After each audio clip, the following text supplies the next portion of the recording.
आज हम जिस तिरंगे को आसमान में लहराता हुआ देखते हैं, उसके पीछे 79 साल की आज़ादी नहीं बल्कि सदियों का संघर्ष है।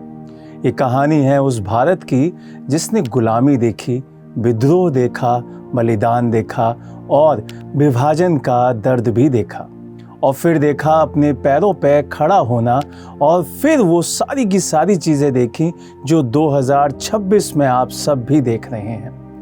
कहानी शुरू होती है 10 मई 1857 मेरठ से एक उठी चिंगारी जो देखते देखते विद्रोह बन गई। मंगल पांडे, बहादुर शाह जफर, रानी लक्ष्मीबाई, तात्या टोपे, बेगम हजरत महल, कुंवर सिंह और ना जाने कितने क्रांतिकारी, इन नामों ने अंग्रेजी सत्ता में पहली बार यह एहसास कराया कि भारत हमेशा चुप रहने वाला नहीं है। रानी लक्ष्मीबाई ने कहा, मैं अपनी झांसी कभी नहीं दूंगी। 1857 की क्रांति असफल हो गई, लेकिन उसने एक एहसास और एक सवाल पैदा कर दिया कि क्या भारत कभी आजाद होगा। जवाब आने में 90 साल लग गए। 1885 आया, भारतीय राष्ट्रीय कांग्रेस की स्थापना हुई। अब संघर्ष सिर्फ तलवारों से नहीं, विचारों से भी होने लगा था। बाल गंगाधर तिलक जी ने कहा कि स्वराज मेरा जन्मसिद्ध अधिकार है और मैं इसे लेकर रहूंगा। भारत में पहली बार स्वराज सिर्फ एक शब्द नहीं रहा, वो एक सपना बन गया। इसके बाद भारत में एंट्री हुई गांधी जी की। 1915 दक्षिण अफ्रीका से एक व्यक्ति भारत लौटा था जिन्होंने हथियार की बजाय सत्य और अहिंसा को अपना अस्त्र बनाया था। महात्मा गांधी ने कहा कि सत्य ही ईश्वर है।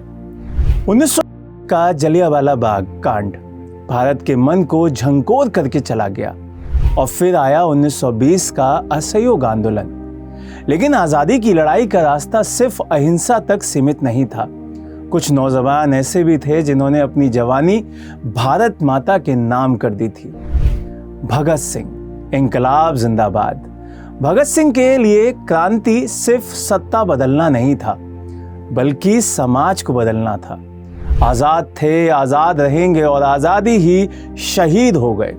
नाम चंद्रशेखर आजाद। 1930 एक मुट्ठी भर नमक के लिए ब्रिटिश साम्राज्य की नींव को चुनौती दे दी गई। इस पूरे कांड को नाम दिया गया डांडी मार्च, जिसके माध्यम से दुनिया ने देखा कि कभी कभी सबसे शक्तिशाली हथियार जनता की एकजुटता होती है। इसके बाद हमारे देश को एक नेताजी मिले, नेताजी और उनकी फौज, आजाद हिंद फौज। नेताजी सुभाष चंद्र बोस ने कहा कि तुम मुझे खून दो, मैं तुम्हें आजादी दूंगा। आजाद हिंद फौज ने स्वतंत्रता की लड़ाई को एक नया स्वर दिया। नेताजी की आवाज ने लाखों भारतीयों के भीतर एक भावना जगाई, जय हिंद की। करो या मरो 1942 में एक नारा दिया गया महात्मा गांधी जी के द्वारा।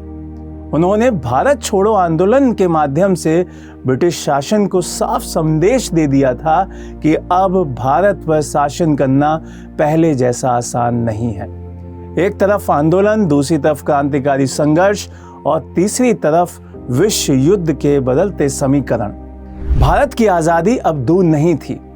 घड़ी, रात, दिन, सारी की सारी चीजें बदलती जा रही थी।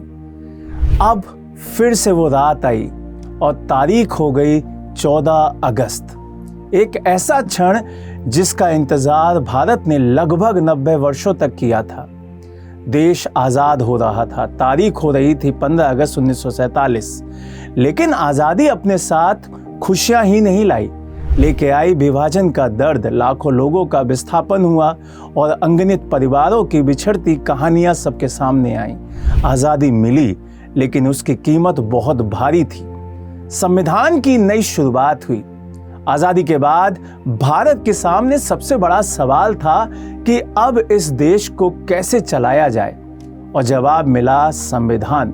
डॉक्टर BR अम्बेडकर जी ने 26 नवंबर 1949 को संविधान अंगीकृत करवाया और 26 जनवरी 1950 को भारत गणराज्य बन गया। इसके बाद कहानी बदलती गई। आजादी के बाद का भारत एक गरीब भारत था, अशिक्षित भारत था, सीमाओं की चुनौतियां झेल रहा था, लेकिन भारत रुका नहीं। हरित क्रांति ने खेत बदले, श्वेत क्रांति ने दूध उत्पादन की तस्वीरें बदली और अंतरिक्ष कार्यक्रम ने भारत की नजरें आसमान तक पहुंचा दी। कहानी 1962, 1965, 1971 और 1999, इसके बाद भी कई बार भारत ने अपने आप को युद्ध में देखा और इस बात से भारत ने यह सीखा कि देश की सीमाओं की रक्षा सिर्फ हथियार नहीं, सैनिकों का साहस करता है। उन सैनिकों को नमन जिन्होंने तिरंगे को अपने प्राणों से भी ऊपर रखा। जिस देश को कभी गरीब और पिछड़ा हुआ कहा जाता था, उसी भारत ने अंतरिक्ष में अपनी पहचान बनाई। मंगलयान, चंद्रयान और चंद्रमा के दक्षिण ध्रुवीय क्षेत्र पर भारत की ऐतिहासिक पहुंच। भारत ने दुनिया को बता दिया कि सपने बड़े हों तो संसाधन छोटे नहीं पड़ते हैं। कहानी बदलती गई और 21वीं सदी का भारत सबके सामने आ गया। डिजिटल क्रांति आई, यूपीआई ने भुगतान का तरीका बदला, स्टार्टअप्स ने युवाओं को नए अवसर दिए, भारतीय वैज्ञानिकों ने दुनिया को अपनी क्षमता दिखाई और करोड़ों भारतीयों ने विकास की इस यात्रा में अपना योगदान दिया।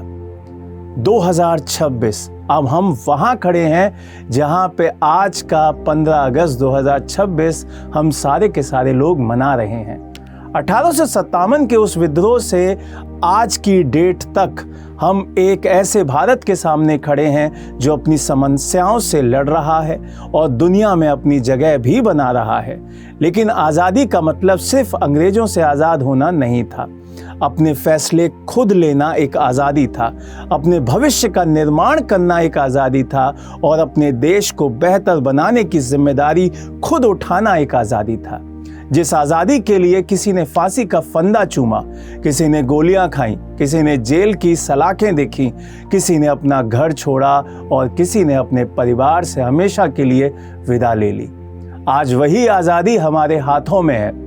हम उससे सिर्फ एक सवाल पूछ सकते हैं, क्या हमने उसकी कुर्बानी की कीमत समझी है? अगर हाँ, तो इस तिरंगे को सिर्फ 15 अगस्त को मत सलाम कीजिए।